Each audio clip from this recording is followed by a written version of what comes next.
Kakos Industries is ad-free. To help keep it that way, please visit kakosindustries.com/Patreon, that's Patreon, and consider a pledge of $1 or more a month. What you are about to hear might leave you with a handful of jelly beans.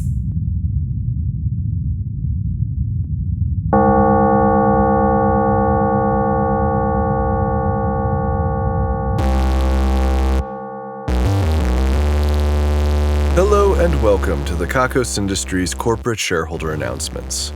As always, I am Corin, III, CEO. At Kakos Industries, we help our clients and everyone else to do evil better. Sometimes we help people to do evil better even when they previously had no intention of doing any evil at all. We just show up and say, hey, choose fast, one evil thing or another evil thing, and then they choose and we get to enjoy watching them do an evil thing. They could always choose not to do either evil thing, but that usually involves dying, so they tend to do evil. It's amazing just how much evil you can get people to do when they're afraid of dying. It's like a whole lot. Other times, we don't threaten the target, but instead give them a particularly tantalizing evil to do and watch them take it. Like living an unexamined life of privilege. So many people just take it. Or free drugs. You'd be surprised how many people do free drugs when you give them to them. It's like giving candy to a baby. Today's broadcast is coming to you from Portable Eviltronics' leftover stock of portable CRT antenna televisions. It really seems like you have been getting a bit spoiled by all of our new and amazing technology that we send out with every announcement. Well, sometimes you have to clear some space in the old warehouses, and sometimes you get a sweet deal on some leftover technology that no one wants anymore. And sometimes you have a captive audience that has to put up with whatever nonsense you send them, no matter how dated, dangerous, or just plain smelly. This portable CRT antenna television may remind you of road trips in your family minivan from 1996. Others of you weren't alive in 1996, and that is troubling for other reasons. At any rate, I would not expect the audio coming from this single mono speaker to be anything special at all. Then again, it didn't stop you from enjoying a Star Wars or two on glorious VHS tape. To be clear, shareholders, these are not my experiences, but what is actually written on the documentation in front of me. To add to the mediocre sound system, you should expect to hear a high-pitched whine the entire length of this broadcast. If your ears are sensitive enough. Now, you might be thinking, hey, this is a television. Where is that savory Death face I've been dying to stare at longingly as I let his deep, sonorous voice lull me into a state of complacent evil? Well, we just don't have a camera set up, and my hair is weird today, and I have the most irritating blemish, so instead we've decided to give you wonderful audio visualizers to look at. They might remind you of your first desktop computer in the late 90s that gave you something to look at while your poorly encoded MP3s played back. Again, if you were born. Reading from the spec sheet again, shareholders, seems like someone over at Portable Eviltronics really has it out for this new generation coming up.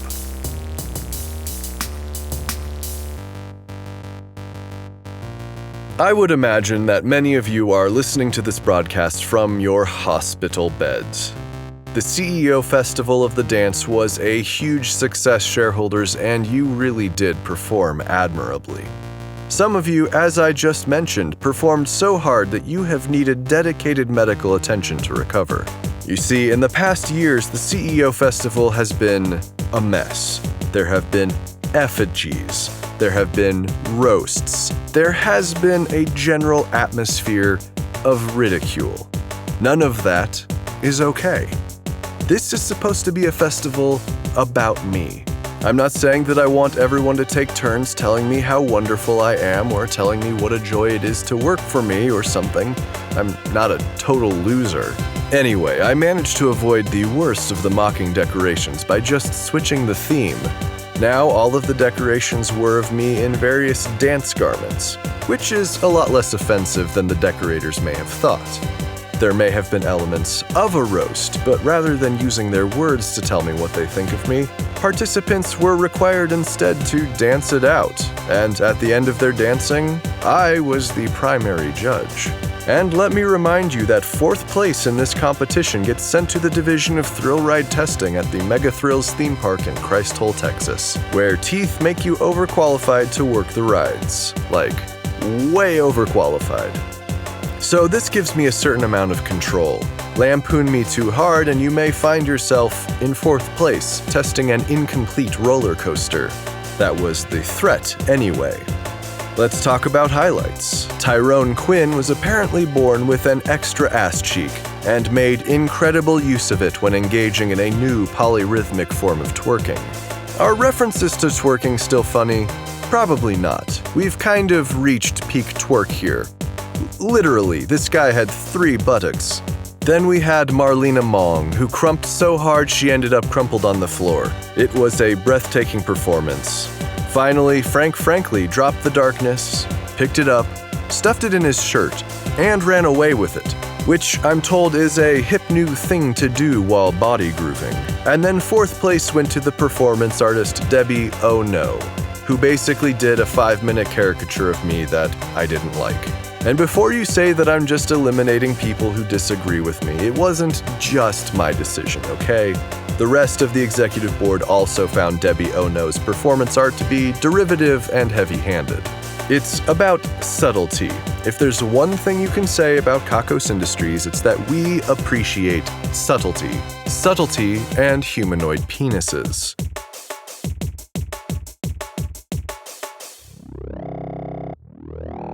Coming up, we have the Festival of Fertility and the Festival of Somnambulation. For obvious reasons, we will not be combining the two.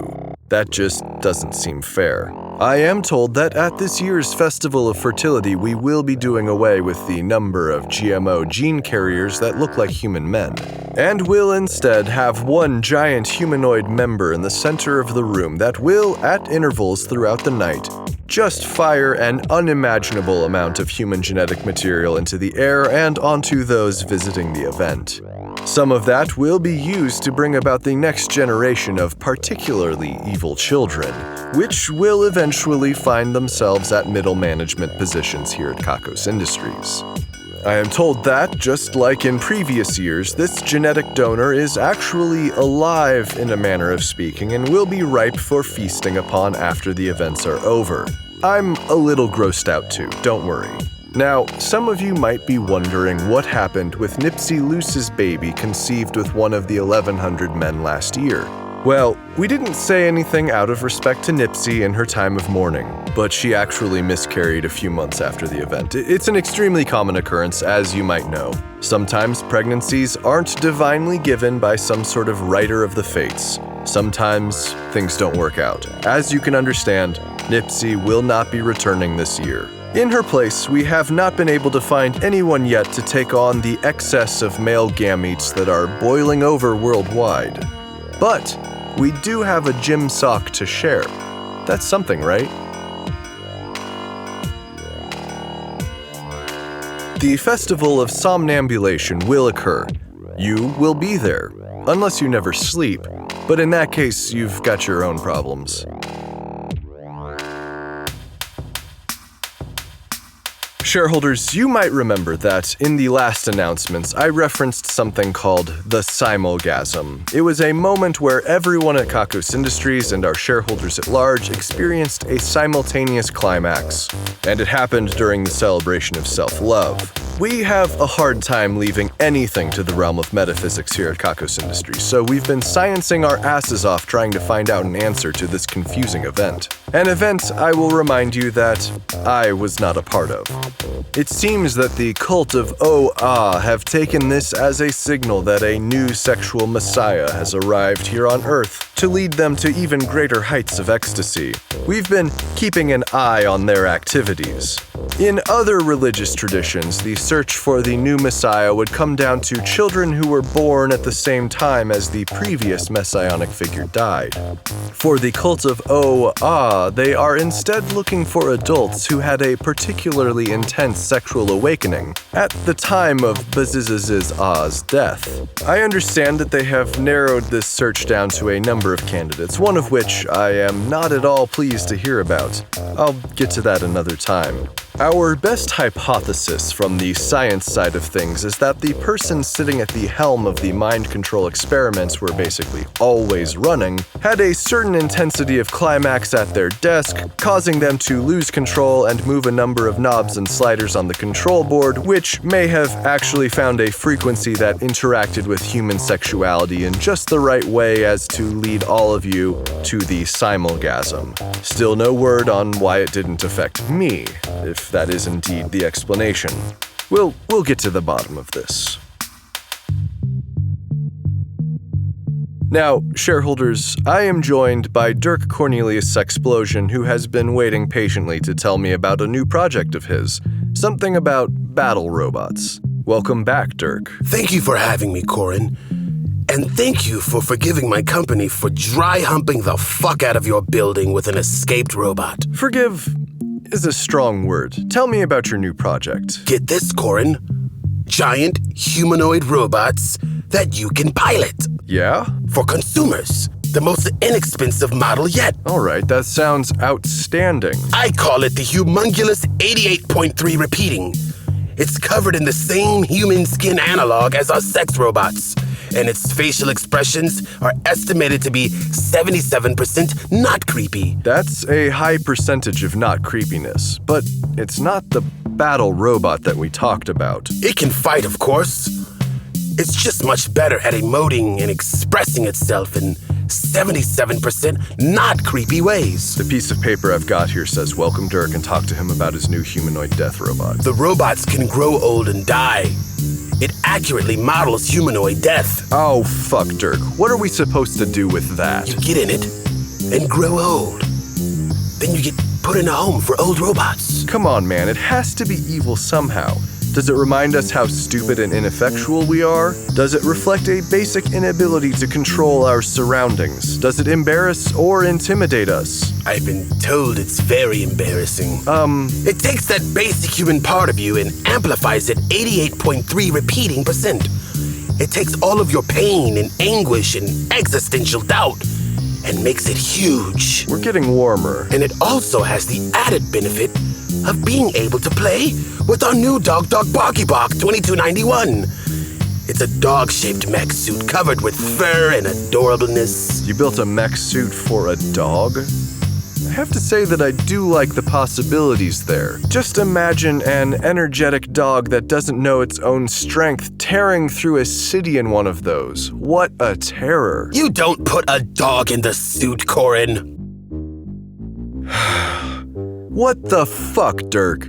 I don't understand. You operate one of the most evil and most profitable robotics firms in the whole world. I know for a fact that you've got some downright diabolical shit in the works right now. I've seen footage. I've fired gigantic test cannons. And you bring me this stuff. Tell me, Corin, have you ever played fetch? Don't be ridiculous. Of course I've played fetch. But have you ever been the dog, Corin? I'm gonna go with no? Then you don't know the joy. The pure joy. You get someone you trust to pilot the Humongulous, and then you get to just run and play and be a fucking puppy, Corin. You get to be a pup. It's what you've always dreamed of, Corin. It's your lifelong fucking dream. I'm not sure that's true. Don't lie to me. I can see right through you. I mean, I'd try it. Of course you would. Because it's the greatest thing that's ever happened to me.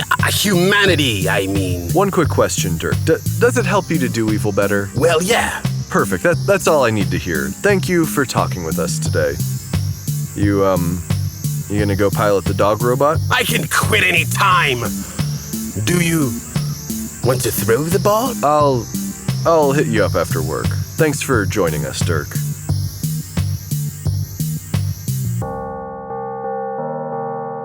More pictures of Helga have been popping up all over the building, shareholders. It seems that the facial expression that she and Grace Rule have, that kind of neutral, maybe a little hungry, maybe a little disappointed face that they have, whatever it is exactly that they are, well, it works great for modeling, I guess. There's a poster of her in the studio here attached to the wall. I haven't been able to take it down. It's gonna be a problem.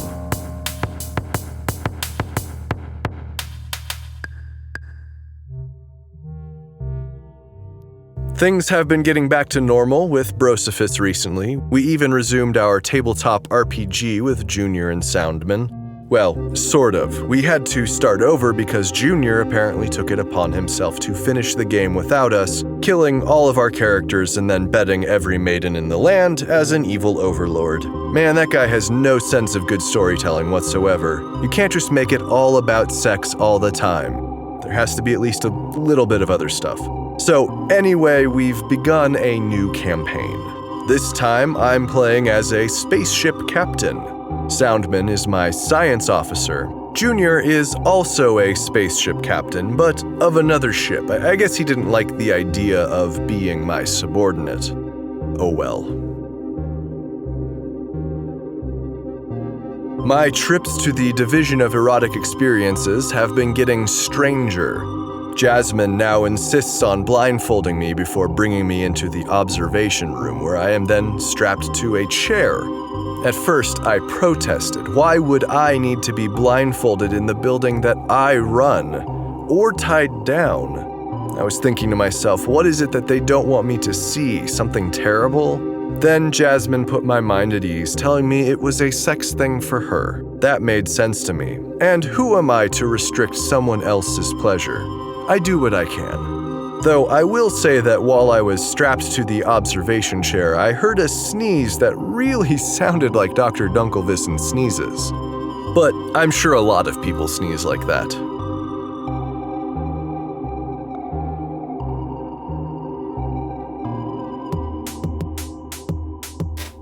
I am told that the drug the Division of Labor has developed to make people more machine-like has a new side effect. Occasionally, the workers will just begin to scream, and then they don't stop screaming until their voices give out.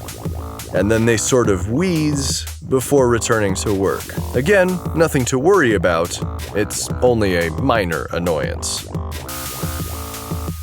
The next phase of Meredith Gorgoro's misery engine plan is coming along nicely.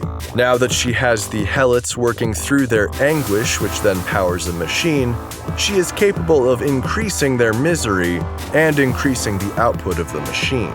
This may be the most evil thing to come out of the Hell labor camp, and it is a labor camp far underground.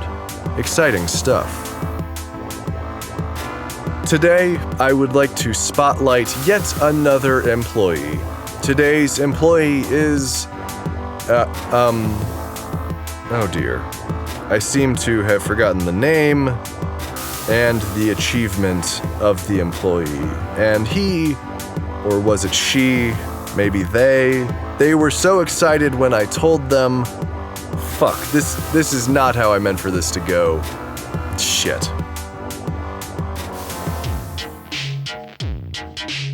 They say that evil spontaneously invented good by first inventing lying and then lying about everything it did. This is things we're taking credit for now. Today we're taking credit for lies, the free speech, and the need to ever communicate in the first place.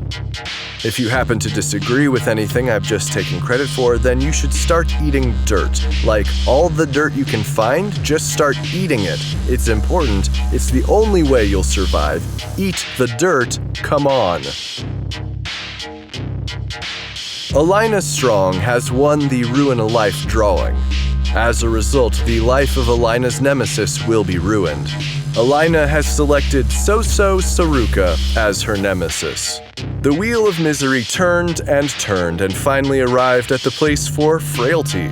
From this day forward, Soso Saruka will be known for her frailty. She will struggle to find any strength to do anything at all. For particularly evil measure, Alynna Strong will be even stronger, making her perhaps too strong. We shall see. Congratulations on the win, and best of luck.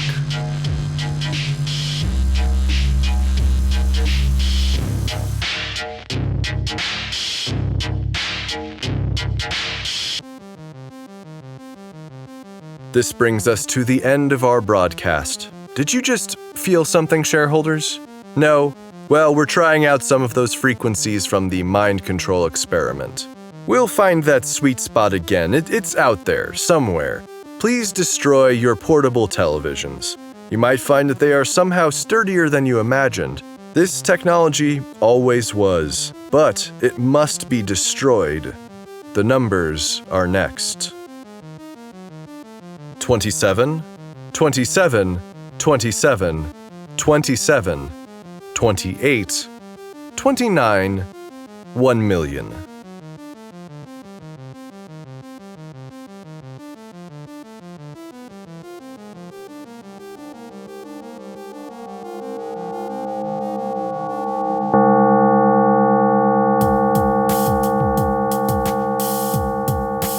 Kakos Industries is written and produced by Conrad Mishuk, who is also the voice of Corin. The music is also composed by Conrad Mishuk.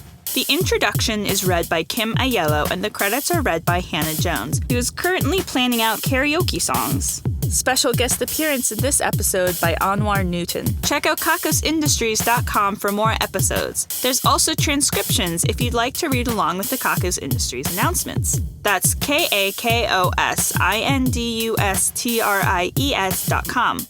Please check out store.kakosindustries.com for merchandise and special offers. And become a patron at kakosindustries.com/Patreon. Questions, comments, or a strong desire to collaborate? Drop us a line at inquiries@kakosindustries.com. If you like Kakos Industries, be sure to rate and review us on your favorite podcasting service. And connect with us on Facebook, facebook.com/kakosindustries, Tumblr, kakosindustries.tumblr.com, and Twitter @kakosindustries. Special thanks to our esteemed shareholders Ian Kroll, Renee Stein, Dan Shumway, Blaze Devletian, and Courtney Campbell. Also, thanks to our honored employees Katiana Greer, who managed to eat 50 eggs, and Valerie Cope, who really whipped it into shape and shaped it up. And thanks to our division heads, Brittany Garcia, head of the division of beanies, booties, and construction projects that are probably too large for yarn, Patrick Green, head of the division of oceanic microcryptozoology, Billy Davis, head of the division of splashing, and Lynn Herman, director of the division of increasingly improbable/fiction. The division of beanies, booties, and construction projects that are probably too large for yarn has finished their wall to keep the undead at bay, and have begun to knit some undead to test the wall. The division of oceanic microcryptozoology has presented what is clearly a fake protist with devil horns attached to it. No one is buying it. The division of splashing has lost far too many of their employees to belly flop testing and are currently looking for new recruits looking to make a splash. The division of increasingly improbable/fiction has recently started shipping oil and water. We're pretty sure it's not going to work out. Our esteemed shareholders, honored employees, division heads, and other Patreon patrons are the best. If you want to thank you in the credits, your own division, or other great rewards that help to keep this show running, please head to kakosindustries.com/Patreon. That's Patreon, Patreon. If you're feeling down after this broadcast, have you considered practicing fire drills?